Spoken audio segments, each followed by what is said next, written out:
Hello everyone, আসসালামু আলাইকুম। অনেক দিন পরে গল্পের নতুন পর্ব নিয়ে তোমাদের মাঝে হাজির হয়েছি। আশা করি তোমাদের ভালো লাগবে। যারা নতুন আছো আমার চ্যানেলটি সাবস্ক্রাইব করে চ্যানেলের সাথে যুক্ত হয়ে যাও। তো চলো গল্প শুরু করি। ঢাকা থেকে কক্সবাজার যেহেতু দূরের পথ, তাই সবাই সকাল সকালই বেরিয়ে পড়েছে। কক্সবাজার পৌঁছাতে প্রায় 8 থেকে 9 ঘন্টার মতো লাগবে। বর সহ পরিবারের লোক, কাজিন সবাই প্রাইভেট কারে যাচ্ছে। গাড়ির ভেতর সবাই আনন্দ হইচই করলেও আজ আলোর মনটা খারাপ। সে চেয়েছিল সারের সাথে আসতে, কিন্তু লোকটা তাকে ইগনোর করে অন্য গাড়িতে উঠেছে। এটা নিয়েই তার যত সব মন খারাপ। আপু, তুমি ঠিক আছো? না মানে, আজ এত শান্ত? আলোর কেন জানি খুব রাগ হলো। সে মুহূর্তে ছোট বোনের উপর চেঁচিয়ে উঠল, আমাকে কি তোদের মানুষ বলে মনে হয় না? আমার মন খারাপ, কষ্ট বুঝি হয় না? সবসময় হাসি খুশি বকবক করি বলে কি কখনো শান্ত থাকতে পারি না? আমার উগ্র স্বভাব, আমার বেশি বলা কথা, আমার পাগলামি, আমার আকাম কুকাম করা, এমনকি আমার হাসিতেও তোদের সমস্যা হয়? এই পুরো আমিটাতেই সবার সমস্যা। আমি এখন কি করব? বল, কি করব? নিজের অস্তিত্বকে মিটিয়ে ফেলল। সচরাচর আলোকে কখনোই কেউ রাগাতে দেখেনি, আর না এমন কথা বলতে দেখেছে। মেয়েটা সবসময় হাসি খুশি থাকে, কষ্ট পেলেও হাসে, মন খারাপ থাকলেও হাসে। অথচ সেই মেয়েটার আজ এমন রূপ ঠিক সবার হজম হলো না। বড় বোনের চিল্লানি খেয়ে তো ছায়া কেঁদে দিয়েছে। ড্রাইভিং সিটের পাশের সিটে রোহিত বসেছিল। মূলত আলোরা বরের গাড়িতেই বসেছে। রোহিত লুকিং গ্লাসে তাকিয়ে আলোর উদ্দেশ্যে বলল, তুই ঠিক আছিস? সামান্য কথাতে এত রিয়্যাক্ট করছিস কেন? আলো জানালা দিয়ে বাইরে দৃষ্টি নিক্ষেপ করে স্বাভাবিক গলায় বলল, আমি বাজে তাই এমন করি। কেউ কিছু বলেছে? না, পারলে কেউ আমার সাথে কথাও বলবে না। আলোর তেরা তেরা জবাব ঠিক বুঝতে পারল না রোহিত, তবে মেয়েটাকে আর ঘাটল না। হয়তো মন মেজাজ বিগড়ে আছে মেয়েটার। ছায়া মায়ার সাথে লেপ্টে বসে আছে, মাঝে মধ্যে নাক টানছে। আলো কিছুক্ষণ চুপ করে বসে থেকে শব্দ করে দীর্ঘশ্বাস ছাড়ল। ছোট বোনকে টেনে নিজের কাছে নিয়ে এসে জড়িয়ে ধরে মাথায় চুমু খেয়ে শান্ত গলায় বলল, সরি বনু, তোকে বিনা কারণে বকা দিলাম। আসলে মুড একটু বিগড়ে আছে, তাই সাত করে উঠেছি। প্লিজ রাগ করিস না। বিয়ে বাড়িতে গিয়ে তোরে আমার ভাগের রোস্ট দেবনে। সমুদ্র পাড়ে গিয়ে যা যা খেতে চাইবি, তোকে আর মায়াকে সব খাওয়াবো নে। এবার চাইলে অক্টোপাসও খাওয়াবো, আমি একটুও মানা করব না। এমনকি তিমি মাছও এনে খাওয়াবো তোকে। তবু আমার কথায় কষ্ট পাস না। তুই জানিস তো তোর আপু একটু অবুঝ, তাই হুটহাট এমন করে ফেলি। ছায়া বড় বোনের বুকে মুখ গুজে মুচকি হেসে বিড়বিড় করে বলো, সব বুঝলাম, কিন্তু তুমি তিমি মাছ কই পাবে? ওইটা তো সমুদ্রে আছে। তো কি হয়েছে, সমুদ্র থেকে ধরে আনবো ব্যাটারে। ছায়া মুহূর্তে শব্দ করে হেসে উঠল। আলো স্বস্তির নিঃশ্বাস ছেড়ে চোখ বুঝে বোনের মাথায় হাত বুলিয়ে দিতে দিতে বলল, কখনো আপুর কথায় কষ্ট পাবি না, আর না মন খারাপ করবি। সকাল গড়িয়ে দুপুর ও দুপুর গড়িয়ে বিকেল হয়ে এসেছে। লং জার্নি করে অবশেষে কাঙ্ক্ষিত জায়গায় সবাই পৌঁছালো। আস্তে ধীরে সবাই নেমে এলো গাড়ি থেকে। আলো নিজের লেহেঙ্গা দু হাতে ধরে গাড়ির ডোর খুলে নামলো।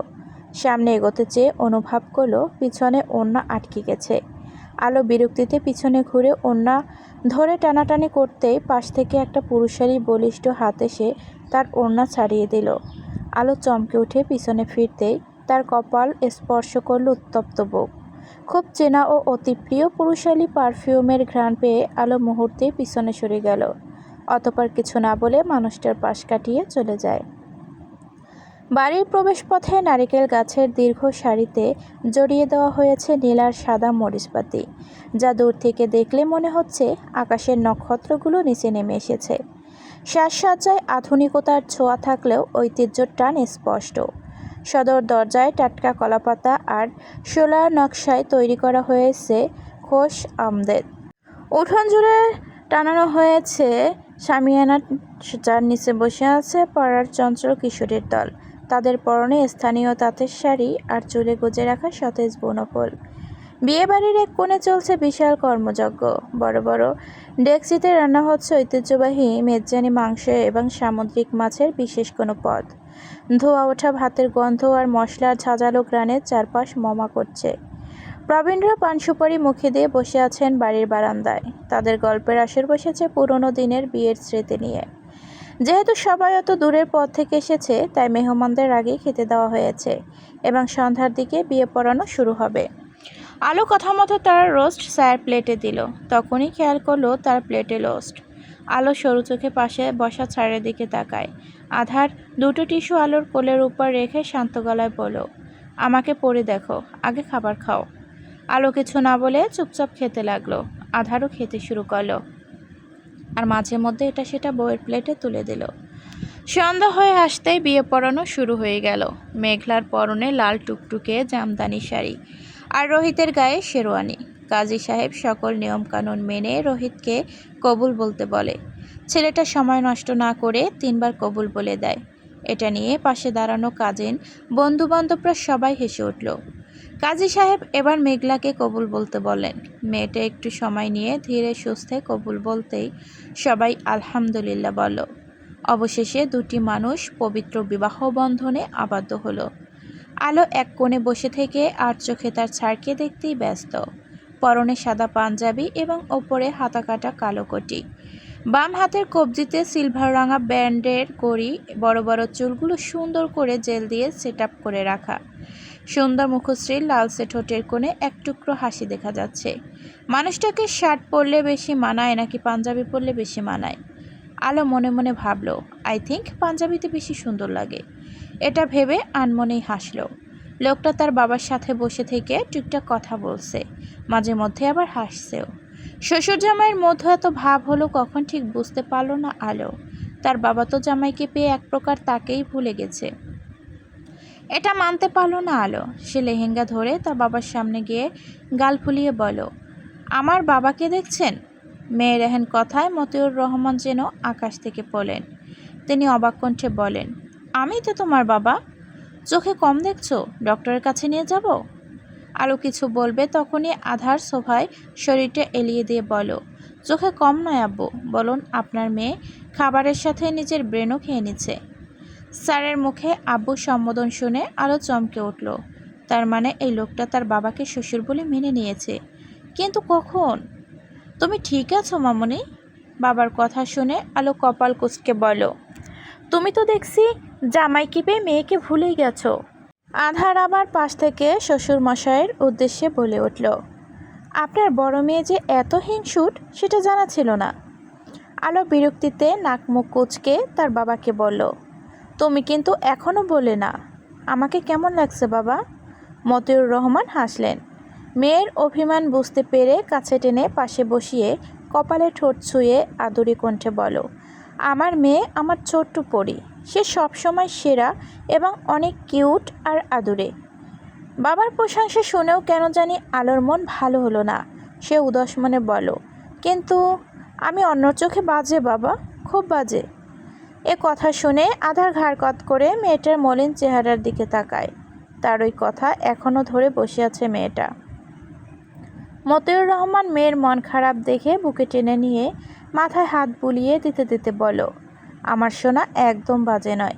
তোমাকে যে বাজে বলেছে তার চোখের সমস্যা আছে, নয়তো আমার ফুলের মতো কোমল মেয়েকে কি কখনো বাজে বলতে পারতো? আর তুমিও এক বোকা মেয়ে, কে কি বললো সেটা নিয়ে মন খারাপ করছো কেন? একটা কথা মনে রাখবে, আমার যেটা পছন্দ করি সেটা যে সবার পছন্দ হবে সেটাও না কিন্তু। তাই শুধু শুধু মন খারাপ করে লাভ নেই। আলো বুঝলো বাবার কথা, তাই সে কথার প্রসঙ্গ পাল্টিয়ে কিছু বলতে তখনই একজন ভদ্রলোক এসে তার বাবার সাথে কুশল বিনিময় করতে লাগলেন। মতিউর রহমান উঠে দাঁড়ানোর ফলে এখন আধারও আলো সামনাসামনি। মেয়েটা সোজা হয়ে বসে আর চোখে স্যারের দিকে তাকাতেই চোখাচোখি হয়ে গেল।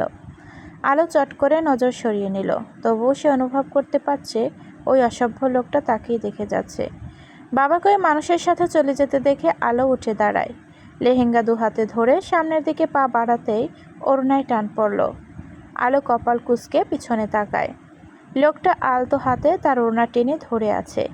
আমি সুন্দর জিনিসে কখনো প্রশংসা করি না। এ কথা বলে আধার মেয়েটার ওড়না ছেড়ে দিল। আলো কিছুক্ষণ চুপ করে দাঁড়িয়ে থাকলো। তারপর অবাক কণ্ঠে জিজ্ঞেস করলো, আপনি আমাকে সুন্দর বললেন? আই ডোন্ট নো মিস কালো। আবার কালো? আলো দাঁত কিরমির করলো। আধার আনমনে হেসে কিছু বলতে যাক, তখনই একজন রমণী এসে সোজা তার পাশে বসলো। এটা টের পাওয়া মাত্রই আধার তড়াক করে উঠে দাঁড়ালো। হাই মিস্টার, আপনি আমার পাশে বসতে পারেন, নো প্রবলেম। মেয়েটার কথা শুনে আলোর শরীর জ্বলে উঠল। কত বড় সাহস! তার সামনে তারই স্বামীকে নিজের পাশে বসার জন্য অফার করছে। আধার পিছনে তাকানোর প্রয়োজন মনে করলো না। সে গম্ভীর কণ্ঠে কিছু বলবে, তার আগেই খেয়াল করলো একজোড়া হাত এসে তার গলা জড়িয়ে ধরেছে। আধার শীতল চোখে মেয়েটার মাসুম চেহারার দিকে তাকিয়ে দু হাতে কোমর জড়িয়ে ধরে আরও কাছে টেনে নিল। আলো একগাল হেসে চোখের কোণা থেকে কাজল নিয়ে স্যারের কানের পেছনে লাগিয়ে দিতে দিতে বলল, আজকাল দেখছি আমার স্বামীর ওপর শাকচুন্নিদেরও নজর পড়েছে। আধার ঠোঁট কামড়ে হাসল। এইদিকে তাদের আচরণ আর ভালোর কথা শুনে সোফায় বসে থাকা মেয়েটা ফুঁসে উঠল। চট করে উঠে দাঁড়িয়ে দাঁতে দাঁত চেপে বলল, এই মেয়ে, তুমি আমাকে শাকচুন্নি বললে? আলো ঘাড় ঘুরিয়ে মেয়েটার দিকে তাকিয়ে এক ভুরু উঁচিয়ে বলল, আমি কি আপনার নাম বলেছি? ওয়েট, তার মানে আপনি আমার স্বামীর দিকে নজর দিয়েছেন? তাই তো, আমার কথাটা আপনার গায়ে লাগলো। ওই যে প্রবাদ আছে না, ঠাকুর ঘরে কে? আমি তো কলা খাইনি। মেয়েটার রাগে গজগজ করতে করতে বলল, আমি তোমাকে দেখে নেব, বেয়াদব মেয়ে। কেন? পরে দেখবেন কেন? এখনই দেখুন, আমি তো আর বোরকা পরে নেই। মেয়েটা আবার কিছু বলতে যাবে, তখনই আধার গম্ভীর কণ্ঠে বলে উঠল, অন্যকে বেয়াদব বলার আগে নিজের ক্যারেক্টার দেখুন মিস। একজন অপরিচিত পুরুষকে নিজের পাশে বসার জন্য অফার করাটা কি ভদ্রতার কাতারে পড়ে? আপনার সকল ব্যবহারই বলে দিচ্ছে আপনি ঠিক কতটা বেয়াদব। অপমানে মেয়েটার চেহারা রক্তিম হয়ে গেল, তবে কিছু না বলে হনহনিয়ে চলে যায়। আলো মুখ ভেংচি কাটল। এসেছে তার বরকে পটাতে। আপনি যে আমাকে নিয়ে এত জেলাস ফিল করেন সেটা আগে জানতাম না মিসেস খান। ঘাড়ের ওপর গরম নিঃশ্বাস আশ্রে পড়তেই আরোর শরীর মৃদু কেঁপে উঠল।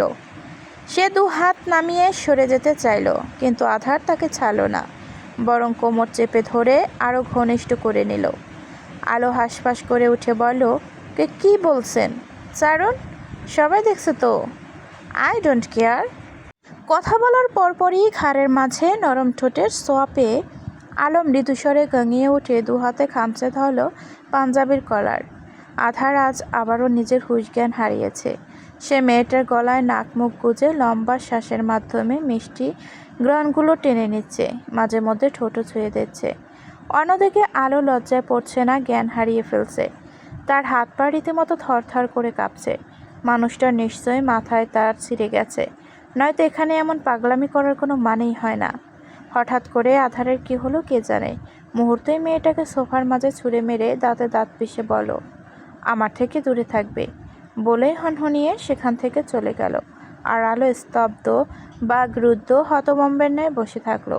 অজান্তেই তার এক চোখ বেয়ে অশ্রু গড়িয়ে পড়ল। মেয়েটা ঠোঁট কামড়ে কান্না আটকিয়ে রাখায় বৃথা চেষ্টা করলো। সে তো কিছুই করেনি, ওই লোকটা তো তার কাছে এসে তাকে স্পর্শ করছিল। তাহলে এখন এমন ব্যবহার করার মানে কি তার সাথে?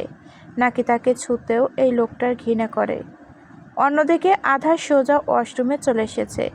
দু হাত বেসিনের পাশে ভর দিয়ে রেখে মাথা নিচু করে জোরে জোরে শ্বাস নিতে নিতে চোখ দুটো বুজে নিল। একটু পর পানির ট্যাপ ছেড়ে চোখ মুখ চাপসা দিয়ে আয়নার দিকে তাকায়। হঠাৎই তার মনে হলো আয়নায় ফুটে ওঠা তারই প্রতিচ্ছবি তাকে দেখে হাসছে আর তাচ্ছিল্যের সুরে বলছে।